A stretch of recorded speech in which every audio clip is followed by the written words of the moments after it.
Hi everyone, very good evening to all of you. This is Rupali and आप सभी का स्वागत है एस्पायरिंग टीचर्स यूट्यूब चैनल में। So very good evening. देखिए, इस सेशन के अंदर ना हम लोग समझने वाले हैं कि सीटेट के अंदर अधिकतर छात्र फेल क्यों होते हैं। क्योंकि आपने भी ना लास्ट टाइम का डेटा रीड आउट किया हो तो लगभग 26 लाख स्टूडेंट ने 26 लाख स्टूडेंट्स ने अपना सीटेट का एग्जाम दिया था और 26 लाख बच्चों में से ये समझ लो कि सिर्फ और सिर्फ आपका यहाँ से 10% रिजल्ट गया है। ठीक है, एग्जैक्टली 10% कुछ रिजल्ट गया है और अधिकतर छात्र फेल थे। अब वो जो 90% छात्र हैं उनका फेल होने का रीजन क्या है, क्यों हुए हैं वो फेल। अब ये अगर आप लोग ये समझ लेते हो और ये गलतियां नहीं करते हो तो डेफिनेटली आप लोग अपने एग्जाम क्लियर कर जाओगे। बट ध्यान से समझना और इन पॉइंट्स पर आपको वर्क करना है, राइट। देखिए, बेसिकली ना स्टूडेंट्स गलतियां कहाँ करते हैं कि आप लोगों का जो पेपर होता है ना वो कॉन्सेप्चुअल बेस्ड है।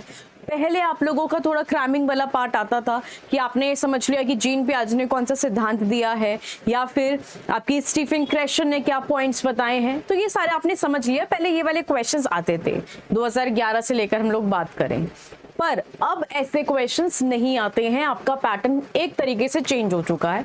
आपको एजर्शन, लॉजिकल थिंकिंग, रीजनिंग वाले या क्रिटिकल थिंकिंग वाले क्वेश्चन जिस पे आपको सोचना पड़ेगा। ठीक है, तो देखिए सबसे पहले स्टूडेंट्स यहाँ पर क्या आपको अटेम्प्ट करना है कि आपका ना प्लानिंग ट्रैप नहीं होता है। मींस कि आप फर्स्ट किस में जाते हो कि आप कोई प्लान नहीं करते हो कि मुझे किस तरह से पढ़ना है। आप काफी एग्जाम से ये समझ लो कि 15 दिन पहले स्टार्ट करोगे, जिसका सिर्फ एक मोटिव होता है कि मैं बस पास कर लूं, 90 नंबर ले आऊं। तो हमारा ये मोटिव नहीं है।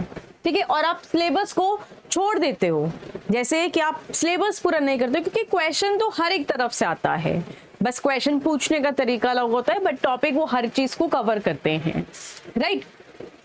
तो अब आपका प्लानिंग ट्रैप नहीं होता है, आप अच्छे से प्लान नहीं करते हो। किसी भी कॉम्पिटिटिव एग्जाम की आप तैयारी कर रहे हो उसके लिए प्लानिंग करो कि आपका सिलेबस क्या है। अपने सामने अच्छे से सिलेबस को लिख लो कि मुझे ये टॉपिक्स आज के टाइम पे करना है। एक टाइम टेबल क्रिएट करो, राइट। देन कंटेंट की अगर बात करें तो आप लोग क्या करते हो, अधिकतर रट्टा मारते हो, रूट लर्निंग करते हो। हमें रूट लर्निंग नहीं करनी है। मेरा बेसिकली देखो, आप में से काफी स्टूडेंट्स मेरे से बीएड पढ़े हैं।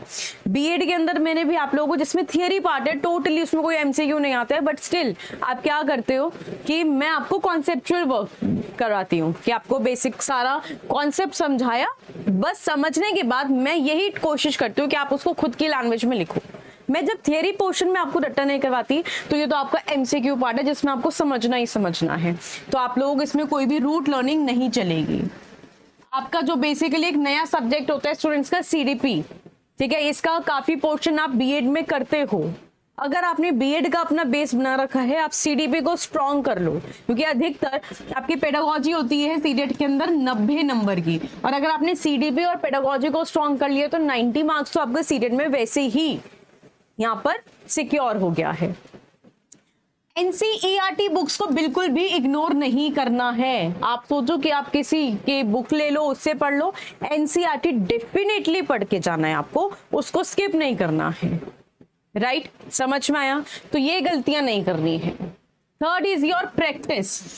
प्रैक्टिस आप लोग पीवाईक्यू के, आप सोचते हो कि आप लोगों ने सारी प्रैक्टिस अपने यूट्यूब पे कर लिया और आप खुद से पीवाईक्यू, देखो ये गलतियां तो खैर मैंने भी नहीं की थी, मैं आपको फिर भी बता रही हूँ। मैं अलग से अपनी पीवाईक्यू की बुक लेकर आई थी, वहां से मैंने लगभग 2 से 3 बारी तो पीवाईक्यू, अब ये नहीं कि आपके पीवाईक्यू के क्वेश्चंस रिपीट हो जाएंगे, 2 to 3 टाइम्स मैंने पीवाईक्यू को समझा था। क्यों समझा था? क्योंकि वहां से मुझे पैटर्न समझ में आ गया था कि एग्जामिनर किस टाइप के क्वेश्चंस आपसे पूछ सकता है, राइट। तो उसको प्रैक्टिस करनी है। मॉक टेस्ट जितने लगा सकते हो, तो बहुत सारी एप्लीकेशंस आ गई हैं, आप लोगों को एक्सपायरिंग टीचर्स में मिल जाएंगी, मॉक टेस्ट लगाओ, ठीक है। और रिवीजन आप लास्ट मोमेंट पे ना, आप 2 से 3 महीने पढ़ते तो आ रहे होते हो, बट आप लोग लास्ट मोमेंट पे जब एग्जाम आ गया होता है आप उस समय रिवाइज नहीं करते हो। तो उसके लिए मैं हमेशा ही रिकमेंड करती हूँ कि ऑलरेडी मैंने सीटेट के नोट्स बनाए हुए हैं, आपको रिवीजन में बहुत हेल्प करेंगे। मैं लास्ट का जब मेरा पेपर था ना, 2019 में मैंने पेपर दिया था, और 2019 के अंदर जब मेरा लास्ट का 1 वीक रह गया था, मेरे जितने भी सब्जेक्ट मैंने अपने खुद के नोट्स बनाए थे सबको बस मैंने लास्ट मोमेंट पे रिवाइज किया था। कुछ नया नहीं पढ़ा था, तो ये चीज आपको करनी है, राइट। अब जो एग्जाम डे वाले दिन होता है, एग्जीक्यूट, जब आपने इतना टाइम पढ़ा है, मेहनत करी है, उस समय आपका जो पुअर टाइम मैनेजमेंट होता है, भाई टाइम को मैनेज करना आपको सीखना है, राइट। मैनेजमेंट का मतलब कि आपको 2.5 घंटे के अंदर पेपर सॉल्व करना है। अब मैं 2.5 घंटे का टाइम लेके नहीं चलती, मैं लेके चलती कि मुझे 2 घंटे में पेपर खत्म करना है, बाकी मैं रिवाइज करूंगी कि मैंने कुछ गलत तो नहीं भर दिया है, राइट। तो यहाँ पे टाइम मैनेजमेंट वो आपका तभी हो पाएगा जब आप घर पे प्रैक्टिस करोगे। और हमें गैस नहीं करना है, गैस सिर्फ वहीं पर लगाओ जिसमें आपको बिल्कुल नहीं समझ में आ रहा क्या होगा, तो जो भी आपके अदर टॉपिक्स है उनसे रिलेट करके आप लोग उस समय कर सकते हो। बाकी पेपर में गैस नहीं करना है, हमें एलिमिनेट करना है नेगेटिव ऑप्शंस को, पॉजिटिव आप लोग जिसमें 100% श्योर होंगे वो आपका आंसर है, ठीक है। अब माइंड सेट आपका कैसा होना चाहिए, हमें पैनिक नहीं करना है, मैम पेपर आ गया है, मैम अब पेपर आ गया, अब 1 महीने बाद पेपर है, अब 40 दिन बाद पेपर है, अब 15 दिन बाद पेपर है, तो ये स्टूडेंट के ना मैंने माइंड यहाँ पे एक पैनिक कर जाते हैं उस समय, और आपने पैनिक की वजह से जितना पढ़ा है सब भूल जाओगे आप, राइट। हमारे अंदर एंजाइटी नहीं होनी चाहिए, और हमें ये नहीं कि यार मेरे से नहीं होगा, मैं नहीं दे पाऊंगी पेपर, ऐसा भी नहीं होना चाहिए। हमेशा एटीट्यूड रखो कि क्यों नहीं होगा, मैं सब कुछ कर सकती हूँ, राइट। ये पेपर क्या है, पेपर के से आगे के कॉम्पिटिटिव गवर्नमेंट एग्जाम भी हम लोग क्लियर करेंगे, तो अपना पॉजिटिव माइंडसेट रखो, इन चीजों पे काम करना शुरू कर दो, रिस्पॉन्स आपको खुद बर खुद दिख जाएगा। अब देखो प्लान आप लोगों को कैसे करना है, सिंपली आप लोग अपना यहाँ पे अभी तक तो आप लोगों ने पढ़ना शुरू कर ही दिया होगा, हमें इनकंसिस्टेंट नहीं रहना है, हमें अपना सीरियड का ना लेटेस्ट सिलेबस अपना देखो, और अपने 2-2 घंटे के ना एक स्केड्यूल बना लो स्टार्टिंग से। अपने जैसे अभी 1 महीना रह गया है, आज 1 अगस्त है, ठीक है। अब 1 महीने में अपने 2-2 घंटे के स्केड्यूल्स बनाओ कि मैं इन 2 घंटों में मॉर्निंग के 2 आवर्स में मैं अपना ये सब्जेक्ट को कवर करूंगी और उसी के PYQs में सॉल्व करूंगी। फिर आफ्टरनून का एक स्लॉट ले लो, उसमें मैं 2 घंटे बैठकर मैं ये सब्जेक्ट उठाऊंगी और उसको रिवाइज करके जितना मैंने पढ़ा है उसके PYQ सॉल्व करूंगी, और एक इवनिंग का 2 आवर्स का स्लॉट ले लो। अब लास्ट मंथ में आप इस तरह से मेहनत कर सकते हो, राइट। अब जैसा मैंने आपको बताया कि आप शॉर्ट नोट्स के बिना स्टडी मत कीजिएगा, या तो आप खुद से क्रिएट कर लो शॉर्ट नोट्स। लास्ट मोमेंट पे इतनी बुक्स नहीं पढ़ पाओगे, लास्ट मोमेंट के लिए आपको शॉर्ट में नोट्स चाहिए ही चाहिए जो आपको रिवाइज कर सके। तो NCERT आपको करनी है, और साथ में अपने शॉर्ट नोट्स लास्ट मोमेंट पे रिवाइज करना ही करना है, वहां से आपने जितना पढ़ा है वो आपका सारी चीजें कवर हो जाएंगे और रिवाइज भी हो जाएगा, ठीक है। अब इसके कंटेंट की अगर बात करें, हम क्या करते हैं, सिर्फ इतना ही पोर्शन करके जाते हैं जो आप लोगों के फैक्ट है, रूट लर्निंग है, जो आपने रट्टा मारा है, इतना ही पोर्शन आप करके आओगे, ठीक है। और आप सोचते हो कि इतना मैंने रट लिया है और इसी में आपका पेपर क्लियर हो जाएगा, बट एग्जामिनर आपसे ज्यादा शातिर है, वो क्वेश्चन आपसे यहाँ से नहीं, वो आपसे क्वेश्चन ऐसे पूछेगा जो आपकी बियॉन्ड द इमेजिनेशन होगा, राइट। तो आपके कॉन्सेप्ट्स क्लियर होने चाहिए, आपको पेडागोजी कॉन्सेप्ट्स को इग्नोर नहीं करना है, उनके ऊपर आपको मेहनत करनी है, जितनी पेडागोजी को आप सॉल्व कर सकते हैं उतनी मेहनत करिए, राइट। नेक्स्ट आप लोगों का देखो, ये तो आप लोगों की लैंग्वेज हो गई। लैंग्वेज के अंदर ना हम कॉम्प्रिहेंशन स्किल्स में वीक होते हैं अक्सर, और उसमें हम सोचते हैं कि अनसीन पैसेज तो है, बट वो पैसेज भी एटलीस्ट डेली 1 पैसेज अपने दोनों लैंग्वेज से प्रैक्टिस करना शुरू कर दो लास्ट मोमेंट पे, ठीक है। एक पैसेज डेली रीड करो, आपकी रीडिंग स्किल्स भी बढ़ जाएंगी, साथ में आप लोगों की फ्लुएंसी भी आ जाएगी और आपकी स्पीड बढ़ जाएगा।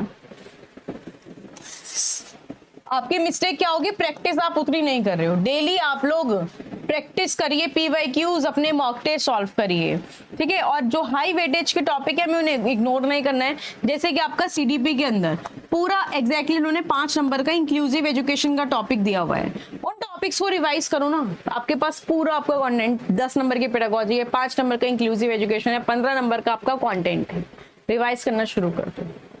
अगर आप ये स्ट्रैटेजी अपनाते हो, किसी भी स्टूडेंट का मैं कह सकती हूँ कि पेपर रुकेगा नहीं, क्योंकि सीरियड आपका एक बेसिक लेवल है, बस कॉन्सेप्ट समझ आने चाहिए। अगर आपने कॉन्सेप्ट पे वर्क कर लिया तो ये पेपर डेफिनेटली क्लियर होगा ही होगा, राइट। अब हमें स्टडी तो करनी है, साथ में PYQs को भी सॉल्व करना है, मॉक टेस्ट भी लगाने हैं और रिवाइज भी करना है, और लास्ट मोमेंट पे हमें अपने नोट्स बना के चलने हैं, जिससे कि हम उन नोट्स को रिवाइज कर सके। जिसने अभी तक नोट्स नहीं बनाए हैं तो उस केसेस में आपके पास इस नंबर पे आप ऑर्डर प्लेस कर सकते हैं अपने रिवीजन के लिए। किसी भी स्टूडेंट का सीटेट का एग्जाम रुकना नहीं चाहिए। आप सभी को पता है कि भाई आपकी देश का यहाँ से शिक्षा व्यवस्था कैसी है, एजुकेशन सिस्टम कैसा है, कब आप लोगों के पेपर आते हैं तो लीक हो जाते हैं, फिर वो दोबारा से रिकनेक्ट होते हैं। तो ये आप लोग इसमें ट्रैप में नहीं फंसना है।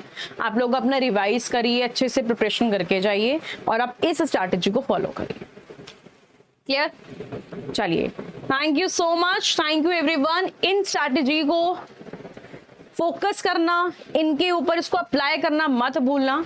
अगर आप इसके अकॉर्डिंग पढ़ते हो पेपर, मतलब मैं गारंटी कह रही हूँ कि किसी भी स्टूडेंट का पेपर रुकेगा नहीं अगर उसने कॉन्सेप्ट पर और अपने आप पर वर्क किया है, इस पैटर्न को वो लेके चला है। स्टिल कोई डाउट है कमेंट्स में जरूर बताइएगा। बाकी 8 बजे आप लोगों की सीडीपी की क्लास होगी, उन क्लासेस को जरूर देख लेना। सारा इंपॉर्टेंट पार्ट, एमसीक्यू पार्ट सब करा दूंगी, राइट? चलिए, थैंक यू सो मच, मिलते हैं नेक्स्ट क्लास के अंदर। Thank you.